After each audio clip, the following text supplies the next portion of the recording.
never been a better time to connect with anybody that you want to connect with, because people aren't meeting people for coffee or going for lunch or doing meetings face to face.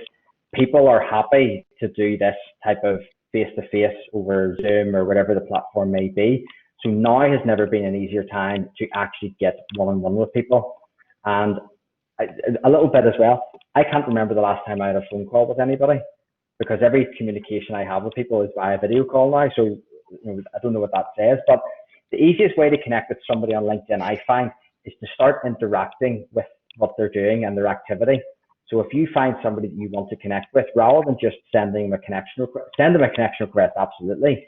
Provide some context as to why you want to connect with them, but also look at their activity, look at what they're commenting on, look at their posts, and then comment or like or engage with that post as well, and start a piece of dialogue. And if you start that dialogue with them, then you can take that offline or take it into another forum. That's how I find is the easiest way to start actually engaging with people online. I don't know what Tom and Danielle think. Yeah, I remember actually whenever I was still living in Ireland and I was looking, I was doing my master's and I was looking for potential, employers.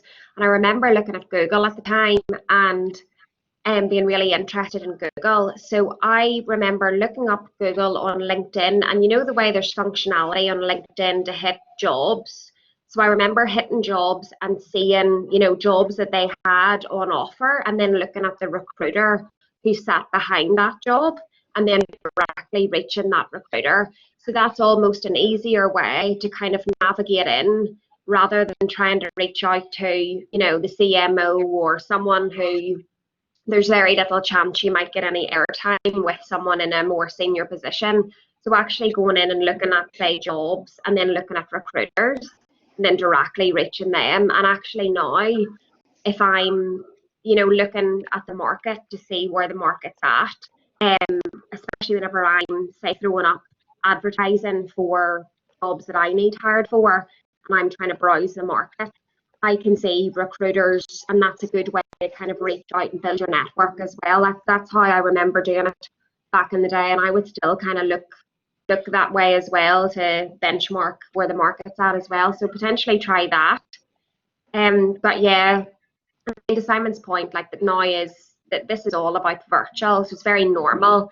And I'm in a brand new role and I'm trying to build my personal brand in a new Coca-Cola organization that I've not worked in before. And I'm having to literally have these types of catch-ups to network with people.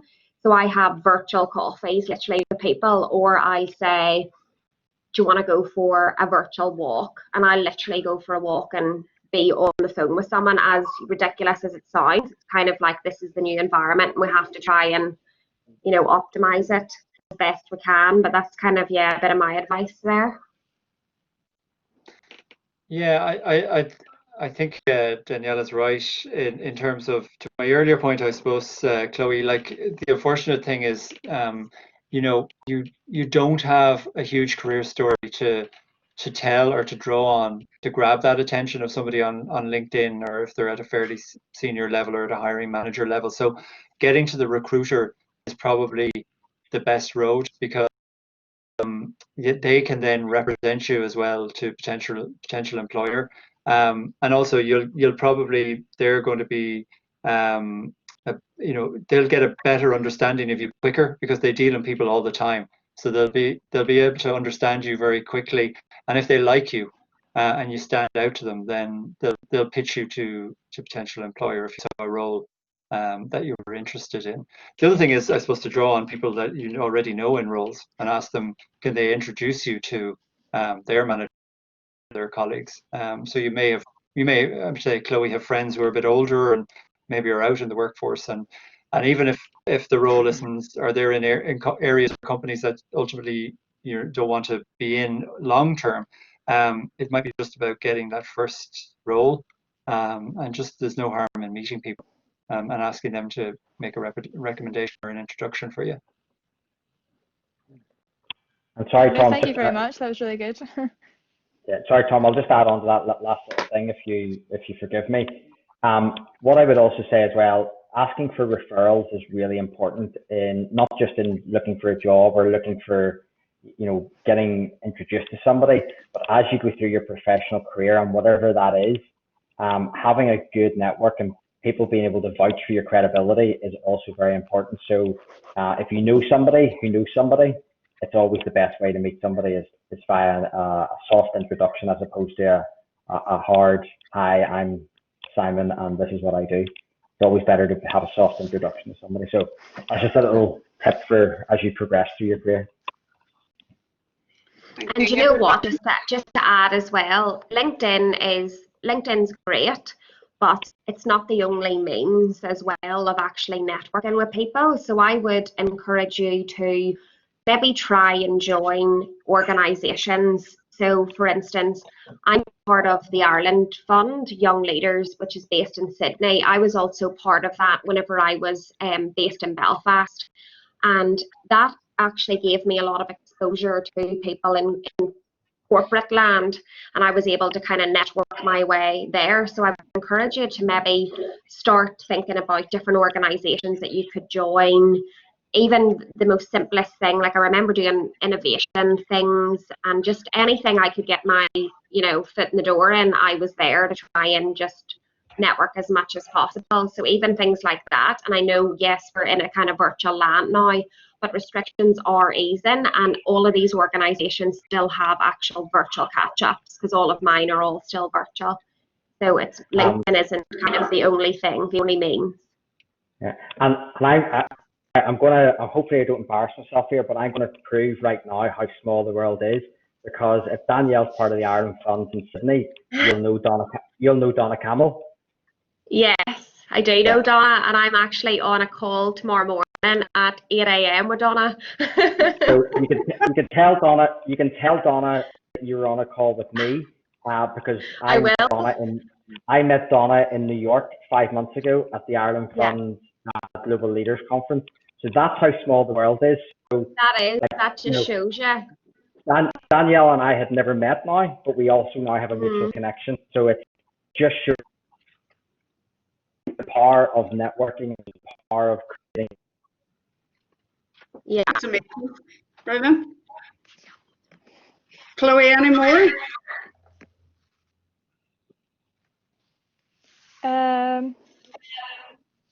Are there any free training courses that you would suggest? I've already started Google Digital Garage, but anything else along the lines of marketing? Do you know, there's, what is it called? There was one I used to do. I cannot for the life of me remember it, probably because it's 12:20 at night. I cannot remember, but there's definitely there's a lot of resources. LinkedIn training do. Just be mindful, I think I spoke to you maybe about this before, Chloe, but just be mindful that for the free first month, the opportunities within LinkedIn Learning are free. But thereafter, there's cost involved, and then you've got the likes of Future Learn, which are phenomenal. I mean, many students are currently doing courses with Monash University in Australia, and the States, and Trinity and Dublin, UCD. So, and there's a lot of free resources there through Future Learn.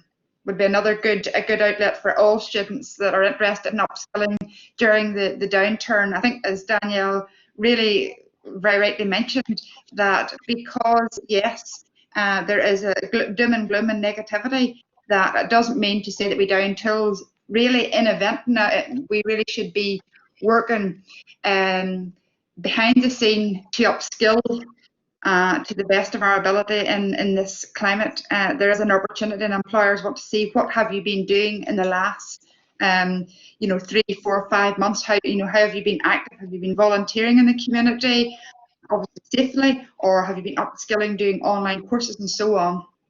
It's making yourself stand out, as the 3 guest speakers alluded to right throughout this presentation.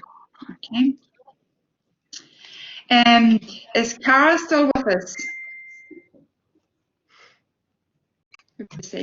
I am, yeah. Oh, brilliant, Cara. Just to let you know, we didn't mention earlier, we have students from other universities here today. And Cara, I hope you found that useful. I was speaking to a couple of academics yesterday, and they said that what they have found about Ulster University in terms of supporting students through this crisis and so on has been very, very useful. I hope you found this useful today, Cara. It's been fantastic, yeah. That's good. And 3 brilliant stories here from 3 guest speakers. Is there anything else that you would like to ask a particular guest speaker or anybody in the team? James or Martin? No, that's fine. Everything's been very helpful. Thanks very much, everyone. Yeah, I'm happy enough as well. It's all been good. really helpful. Yeah. I think that's all. Thanks. We hope you're moving on today with, you know, with Donna, you're cutting out. Well, I can't hear you anyway. Well, can I just thank Simon, Danielle, and I really feel bad keeping you up, Danielle, and Tom. No, don't worry. The students, that 8 o'clock comes early, that's your first call. All the students. I'm well used to it. Yeah, I'm sure. And Donna, this has been absolutely excellent. It's just great to hear. It's a phenomenal for the students and so much opportunity. And really, we only learned from stories, and it's just great that you shared it with us. And we will share this now out to, a lot of other students, so it will go out widely with the university. So hopefully, Tom will get you some applicants. Yeah, great. Well, can I just, my final plug would be to say just to the guys as well, like, again, I said it to them in the chat room, but if they're interested or want to express their interest in the program, if they just drop a mail to boardbia@ucd.ie, then that means that we can then notify them when applications officially open. Okay, brilliant. Yeah. And we'll send that out to you as well. Okay. That's lovely. Thank you very much. Brilliant. All right. Thank you very much. Well, do any of our speakers have any last comments before we come to a close today, or are everybody happy enough? Maybe the only thing I would say, Donna, is just that I think right now digital is a really lucrative skill to have, and certainly for me, I think if you have some type of digital acumen on your CV, that's just going to set you ahead of the game, because that is the skill set that's really needed right now, because every company has been pushed to digitally transform. And so I think if you can offer that up to a company as, a straight out of uni grad, that's going to actually show quite a lot. You've took initiative, in this COVID environment to go and get yourself upskilled, in digital marketing or digital commerce, whatever it might be. So I think digital is a really unparalleled skill, and certainly something that I look for when hiring. Yeah, and the other thing I would say that's never going to go out of fashion and is needed in the virtual world as well is communication and presentation skills. So you could take the opportunity as well to perfect your presentation skills in particular. I know I didn't use PowerPoint today and the curse of PowerPoint, but even just getting yourself familiar with graphical applications that allow you to generate fairly decent looking PowerPoint presentations, and just your own general communication skills as well. There's a lot of stuff on LinkedIn Learning that can help you around that. And there's other free courses out there. I'm sure if you go onto YouTube, there's tons of them. But whether you're physical or virtual, being a good communicator is just a key skill you'll just need to have, and is transferable anywhere. Yeah, and just to sort of top that off, just to top that piece off there from Tom, I'm very fortunate that I get to speak to a lot of the major tech companies, both here in Northern Ireland and across the world. And digital technology has been great. It has transformed traditional industries, and it will continue to transform industries and business models. But the one thing that digital technology cannot replicate is human interaction, and the communication skills and soft skills are all skills and attributes that employers are crying out for. So you can be technically minded and technology can take over certain parts of your job, but if you can't articulate and you can't show empathy or humility, that's where you will struggle. So absolutely what Tom said, work on those soft skills, and it will be those soft skills that will set you apart in the future of work. Oh, lovely. Thank you very, very much indeed. That's a real words of wisdom there to the students. And I think on that note, we'll come to a close. And I really don't have anything else to add. But to the students is that obviously we provide support up until 5 years after graduation, and right across the UK, you will be receiving a survey up until 15 months after you graduate. So please be mindful to fill it in, because it does help and support students down the line. And keep in touch with us. We have our email addresses, and to our exhibitors here today, a virtual clap. Well done, brilliant. That's brilliant. Thank you so much. Mir, keep the great work up. Keep the great work up. It was a pleasure meeting you all, and lovely to see you and catch up.